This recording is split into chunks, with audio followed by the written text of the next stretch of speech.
Ya, SG, bagaimana nih terkait JIS nih? Tentang apanya nih? Ya, tentang polemik yang ada sekarang ini nih. Oke, jadi begini, tentang JIS itu ada dua persoalan. Pertama proses penugasannya. Ya, jadi ada perda keolahragaan yang disebutkan semasa mantan Gubernur Ahok. Ya. Itu menegaskan kalau ada kegiatan di dinas olahraga ya yang ada di RPJPD, rencana pembangunan jangka panjang daerah atau jangka menengah daerah atau kegiatan strategis ya itu menjadi kegiatan dinas olahraga, dan artinya di situ disebutkan mengikat. Kemudian di RPJMD, rencana pembangunan jangka menengah daerah yang dibuat oleh Gubernur Anies tahun 2017-2022, Perda nomor 1 tahun 2018, itu membuat menindaklanjuti dari visi misi ya. Kemudian dari 23 janji kampanye dituangkan dalam bentuk RPJMD 5 tahun. Nah, untuk dinas olahraga itu ada di bab 9 tentang kegiatan strategis daerah. Di RPJMD itu ada tentang dinas olahraga. Salah satunya itu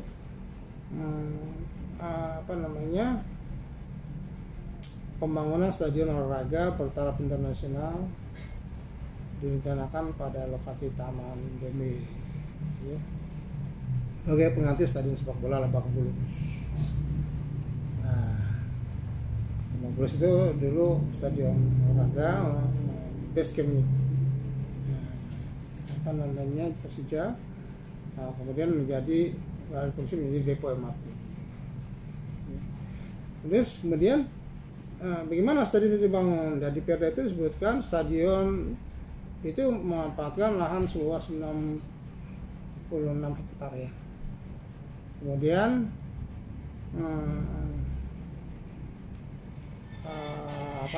rencana pembangunannya ini yang penting. Rencana pembangunannya akan menggunakan skema pendanaan kerjasama pemerintah dengan badan usaha atau KPBU. Nah, ini penting gitu. Jadi ini jadi soal gitu loh. Nah, di sini kemudian ada ketentuan atau pergub ya yang diterbitkan oleh mantan Gubernur Anies Baswedan menuliskan PT Jakpro, dan yang paling fatal ya itu pendanaannya melalui PMD, disebutkan di situ pergub itu. Jadi memang pergub itu kemudian dibuat ya, nantinya pelaksanaan itu akan dibuat perjanjian antara pemerintah dengan Jakpro dan ini dengan dinas olahraga. Jadi seolah-olah dia seolah-olah itu sesuai dengan Perda RPJMD gitu. Tapi pada prinsipnya itu jelas berbeda ya, karena kalau di Perda RPJMD itu yang melaksanakan adalah dinas olahraga dengan cara KPBU. Jadi di situ dikaitkan, kemudian dia adakan kerjasama. Tapi yang fatalnya di situ kemudian mekanismenya, pendanaannya di situ, pendanaannya disebutkan KPBU, dengan modal daerah. Nah, ini yang fatal. Jadi gimana sebenarnya ini? Jadi seharusnya kalau KPBU itu berbeda dengan multi years. Kalau KPBU itu kan P3 istilahnya. Apa namanya, kalau istilahnya itu kerjasama dengan pihak ketiga swasta, dan itu memungkinkan Pemprov tidak mengeluarkan anggaran dari APBD gitu. Jadi dengan cara kerjasama, kemudian dia membangun operation, pendanaan dan sebagainya dalam waktu 20 tahun, 30 tahun, nanti setelah jangka waktu kerjasama selesai, itu dikembalikan Pemprov untuk yang mengolah dan seterusnya. Kenapa mekanisme ini atau skema ini menjadi penting? Karena pada prinsipnya pemerintah, apakah pemerintah pusat, ya, apakah pemerintah daerah, itu pada prinsipnya kekurangan dana gitu, atau tidak memiliki cukup dana untuk membangun, itu pada prinsipnya, ya, sehingga skema KPBU ini menjadi pilihan gitu loh. Ya, kalau di dunia internasional itu dikenal dengan istilah Public Private Partnership atau P3. Ya. Jadi skema ini, ya, P3 ini, Public Private Partnership ini atau KPBU itu memungkinkan Pemprov DKI Jakarta itu atau pemerintah, ya, atau pemerintah Jakarta tidak bergantung kepada dana APBN atau APBD. Itu pada prinsipnya. Nah, sekarang kemudian dibuat sedemikian rupa gitu ya. Tapi pendanaannya tapi pendanaannya melalui multi years. Itu kan duit negara itu keluar, duit pemerintah, walaupun menjadi apa namanya, pencetak modal daerah ya. Nah, mengapa ini menjadi persoalan? Ya, menjadi persoalan karena duit negara 4,5 triliun itu seharusnya tidak digunakan untuk membangun JIS melalui PMD para PT Jakpro. Mengapa? Ya, pada prinsipnya tadi pemerintah itu selalu kekurangan dana, selalu minim dana untuk melaksanakan pembangunan. Makanya apa namanya, P3 tadi, Public Private Partnership itu menjadi penting. Dengan tidak mengeluarkan anggaran, tapi pemerintah bisa membangun. Contohnya misalnya ya, jalan tol ya. Kalau untuk membangun semua ini pemerintah nggak punya duit, gitu semuanya. Jadi pemerintah pusat berbenah. Nah, kemudian mekanisme ini menjadi penting, gitu. Jadi membangun tol itu diserahkan kepada swasta, ya. Kemudian swasta membangun dengan modalnya sendiri, dengan biaya sendiri, dengan kajiannya sendiri, ya. Bekerja sama dengan pemerintah dalam kurun waktu misalnya 20 tahun, 30 tahun. Nah, bagaimana hasilnya? Hasilnya nanti terbangun jalan tol yang bisa dimanfaatkan oleh masyarakat, gitu. Walaupun nanti ada istilahnya harus membayar biaya masuk tol itu ya, gitu. Tapi pada kurun waktu tertentu, ya, itu menjadi break even, misalnya 20 tahun 30 tahun, kemudian diserahkan kepada pemerintah. Apa untungnya pemerintah? Pemerintah tidak mengeluarkan dana, pembangunan berjalan, masyarakat meningkat, gitu. Terjadi pembangunan, ya, tapi tidak mengeluarkan dana. Dan pada waktunya akan menjadi milik pemerintah. Nah, itu loh prinsipnya KPBU atau P3 tadi, ya, Public Private Partnership. Ini berbeda dengan multi years mengasih dana ke Jakpro, ya. Kalau mengasih dana ke Jakpro, ya sebenarnya nggak usah langsung ke Jakpro, langsung aja ke Dinas Olahraga. Anggarkan Dinas Olahraga, ya. Dinas Olahraga anggarkan, gitu kan. Tapi kan nggak boleh, ada perdanya di situ. Perdanya disebut KPBU. Terus apa bedanya dengan dikasih duit ke Jakpro dengan dikasih duit ke Dinas Olahraga? Apa bedanya? Kan sama, itu duit negara juga, gitu. Nah, ini nih persoalannya, gitu, persoalan paling mendasar. Jadi sehingga itu bisa dianggap ini leading sektornya sebenarnya Dinas Olahraga, gitu. Tidak perlu ada penugasan itu dinas olahraga juga mengikat, dia akan melaksanakan itu. Dan tinggal gubernur mengarahkan dinas olahraga untuk segera melaksanakan pembangunan stadion sepak bola di pada lokasi Taman Benue. Gitu. Nah, kemudian dinas olahraga nanti bisa mencari partner kerjasama, dimodali oleh mereka, gitu ya. Jadi begitu. Jadi apa nih manfaatnya, apa sih kalau diributin? Ya bukan persoalan itu. Seharusnya duit negara tadi 4,5 triliun ya, itu bisa digunakan untuk kepentingan yang lain yang lebih bermanfaat buat masyarakat. Misalnya membantu masyarakat miskin, kesehatan dan sebagainya gitu, yang lebih dibutuhkan gitu. Sementara untuk membangun infrastruktur dan sebagainya bisa bekerja sama, itu pemerintah gitu, strategi pemerintah. Nah, kalau cuma mau melaksanakan itu ya duit dari mana? Nah, faktanya ya untuk membangun di situ itu akhirnya pemerintah Pemprov DKI Jakarta kehabisan duit. Kenapa? Ya tadi saya sebutkan, pada prinsipnya pemerintah baik pusat maupun daerah itu tidak punya cukup dana untuk membangun seluruh infrastruktur yang diinginkan atau program yang diinginkan. Karena public private partnership itu menjadi penting. Nah, akhirnya apa? Akhirnya pemerintah daerah itu pinjam kepada pemerintah pusat melalui apa? Program Ekonomi Nasional atau PEN. Nah, ya nilainya kurang lebih 3,6 triliun ya, yang kemudian dimasukkan kepada APBD, APBD dijadikan.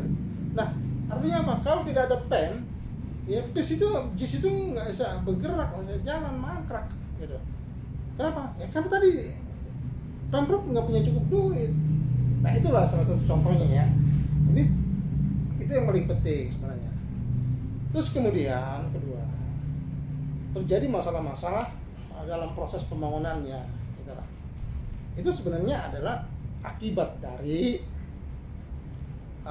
proses awal tadi ya, karena tadi pendanaannya itu melalui multi-years ya, PMD, sehingga pada pelaksanaannya muncul akibat ya. Akibat apa pertamanya? Masalah-masalah yang muncul dalam proses pembangunan Jakpro yang dilakukan oleh Jakpro ya. Nah, pada saat tender itu PT Jakpro memenangkan pemenang tender yang lebih mahal 302 miliar. Ya, jadi ada dua KSO ya, KSO Wika Gedung ya yang mengajukan penawaran pada saat awal ya. Saya dengar pada akhirnya ada revisi harga ya menjadi 4,5 triliun. Tapi pada saat awal itu penawaran itu KSO Wika Gedung mengajukan penawaran 4,08 triliun. Kemudian KSO Adikarya itu mengajukan 3,7. Jadi totalnya itu ada selisih 302 triliun. Kalau nggak salah KSO Adikarya ya, nanti bisa dicek lagi. Terus kok udah lebih mahal kok hasilnya mengecewakan masyarakat gitu loh ya. Misalnya pada saat soft launching ya, itu pagar pembatas ambruk. Kemudian tidak digagal menjadi tempat laga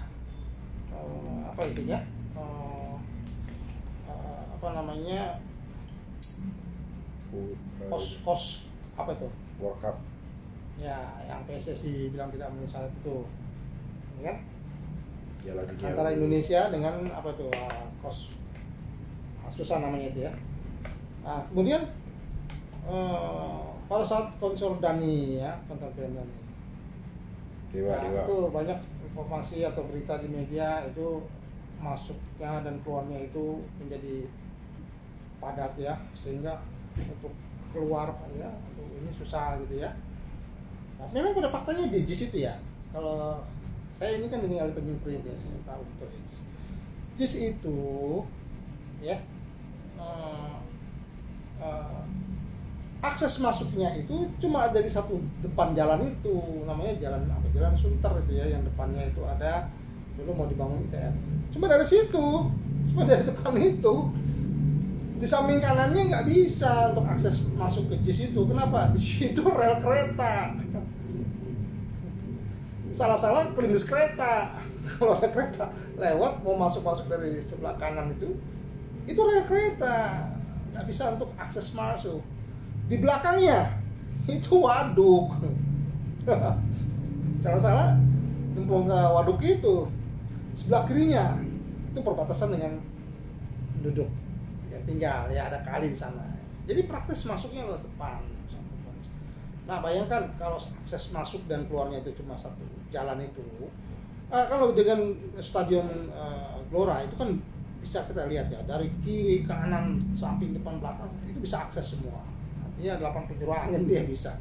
Nah kalau menonton pertandingan sepak bola yang penuh dengan emosi tadi, emosional dan sebagainya, ya bayangkan ya, itu kalau seandainya masuk dan keluarnya hanya dari satu akses itu, ya, kemudian berkumpul mereka pada satu tempat di situ, kesana nggak bisa kesini, akhirnya berkumpul banyak, dan untuk akses keluar juga susah, transportasi juga belum mendukung. Itu kalau nonton bola beda dengan nonton konser, menikmati hiburan. Kalau nonton bola itu campur emosi. Kalau tim yang didukungnya kalah, keluar ketemu di depan itu satu pintu, bisa berantem itu. Itu harus diperhitungkan, dipikirkan gitu. Iya, kalau di Stadion Bung Karno dari timur bisa, dari barat bisa. Jadi bisa menghindar ya yang dan yang pendukung misalnya Persija di sebelah barat ya, misalnya Persib Bandung ya, atau Bandung ya, Persija Bandung Persib Bandung di sebelah timur. Jadi kalau keluar pendukungnya itu bisa tidak bertemu gitu. Kalau di JIS keluar masuk melalui satu jalan itu gitu. Jadi memang di dalam pintunya banyak di sebagainya, tapi untuk masuk ke depan cuma satu depan itu yang sangat ya beresiko ya kalau untuk nonton bola. Nah kemudian belakangan lagi ada dari ini ya, desainer yang bermarkas di Inggris, Bureau Upload ya, berdasarkan beberapa perintahan disebutkan bahwa tidak sesuai dengan original desainnya Bureau Upload. Ini kan menimbulkan masalah baru lagi. Jadi gimana tentang JIS ini? Pertama, dia harus dievaluasi secara keseluruhan. Ini dipelajari lagi. Apakah skema pendanaan multi years ini tidak melanggar Perda PJMD atau sesuai dengan PJMD ini? Karena di PJMD itu skemanya itu disebutkan jelas-jelas telak-telak, skemanya itu adalah KPBU. Nah kalau ini melanggar Perda RPJMD, ya itu nanti bisa didalami. Karena pada prinsipnya seharusnya Pemprov DKI Jakarta tidak mengeluarkan dana dari APBD untuk apapun itu, baik untuk penyertaan modal daerah atau PMD atau untuk apapun, untuk membangun stadion sepak bola pada lokasi Taman BMI itu atau sekarang dikenal JIS. Itu pada prinsipnya. Kenapa? Karena mekanismenya dalam RPJMD ditegaskan adalah dengan kerjasama pemerintah dengan badan usaha atau KPBU, atau dengan istilah internasionalnya P3, Private Public Partnership gitu. Nah, terus kemudian selain evaluasi, siapa yang harus melakukan evaluasi? PJ Gubernur Heru ya. Kemudian kenapa harus dievaluasi? Agar hal ini bisa menjadi pelajaran, tidak terulang lagi. Di negara itu ya Makassar harus mengkritisi ini. Kenapa? Karena pemerintah itu, pemerintah Pemprov DKI Jakarta itu memang harus dikritisi. Kenapa? Karena tugas dia itu adalah memajukan Kota Jakarta dan mensejahterakan masyarakat Jakarta dengan anggaran yang terbatas. Jadi harus dikritisi. Jadi nggak bisa sembarangan menggunakan anggaran, nggak bisa PMD sana PMD sini terus kemudian kita masyarakat nggak bisa mengapa-ngapain, DPRD juga diam. Nggak bisa begitu. Ini kita mesti kritisi. Anggaran Pemprov itu terbatas loh, nggak bisa digunakan sembarangan loh. PMD ini aja semua. Kasih aja ke dinas olahraga untuk Jakpro itu, kenapa harus PMD juga? Apa maksudnya? Gitu. Maksudnya supaya seolah-olah ini dikerjakan oleh badan usaha, gitu. Tapi duitnya prinsipnya juga dari duit negara. Ini kan namanya dapat dianggap diduga kuat akal-akalan, ya kan? udahlah. Ini memang perlu pemahaman tingkat tinggi, perlu kajian yang mendalam. Dan yang kedua, karena banyaknya tadi persoalan, Pemprov DKI Jakarta itu harus melakukan audit total terhadap pelaksanaan pembangunan stadion sepak bola JIS yang dilakukan oleh PT Jakpro. Dengan siapa? Dengan auditor yang bisa dipercaya atau terpercaya. Siapa itu dia? Price Watercooper ya, kurang lebih itu ya. Nah, nanti hasilnya itu bisa menjadi panduan, bisa menjadi acuan. Karena apa? Karena kalau tidak dilakukan audit ini, audit total itu, dia tidak akan bisa diketahui persoalannya, masalahnya apa, tidak bisa diketahui. Karena ini masuk ranah private persero, perusahaan yang diatur oleh undang-undang PT. Itu Jakpro itu perseroda, perusahaan daerah, perseroda. Jadi ya dianggap perusahaan PT, berlaku undang-undang PT. Jadi nggak bisa sembarangan kita mau ini itu dan sebagainya. Jadi mereka dulunya undang-undang PT. Kecuali siapa yang bisa melakukan, yang bisa mengetahui ini sebenarnya apa terjadinya, apakah benar proyeknya, apakah benar pelaksanaannya, pengadaan barangnya dan sebagainya, apakah tidak ada penyalahgunaan keuangan daerah di sana, keuangan keuangan Jakpro di sana. Ya dalam hal ini gubernur atau PJ gubernur, karena berdasarkan ketentuan undang-undang, peraturan dan sebagainya, gubernur atau PJ gubernur itu adalah sebagai pemegang saham di perusahaan BUMD itu. Jadi dia bisa, dia merasa ada masalah, dia bisa memanggil, memeriksa dan sebagainya, minta diaudit dan sebagainya, bisa. PJ gubernur ini kuncinya, dibuka, diaudit total. Nah selain itu, ya, nah DPRD, kemarin ini DPRD DKI Jakarta, nah juga harus berinisiatif, nggak bisa diam dan sebagainya. Ini menyangkut duit daerah, duit rakyat yang awalnya duit rakyat, duit APBD disertakan menjadi PMD kepada Jakpro untuk bangun. Ini totalnya, itu duit pinjam lagi, totalnya 4,5 triliun, bukan duit sedikit ini. Kalau kejadian seperti ini untuk U17 kemudian harus direnovasi lagi, kemudian PJ Gubernur bilang ini bukan revitalisasi, bukan renovasi, tapi penyempurnaan, itu kan nggak penting itu. Yang pasti tetap harus diperbaiki untuk U17.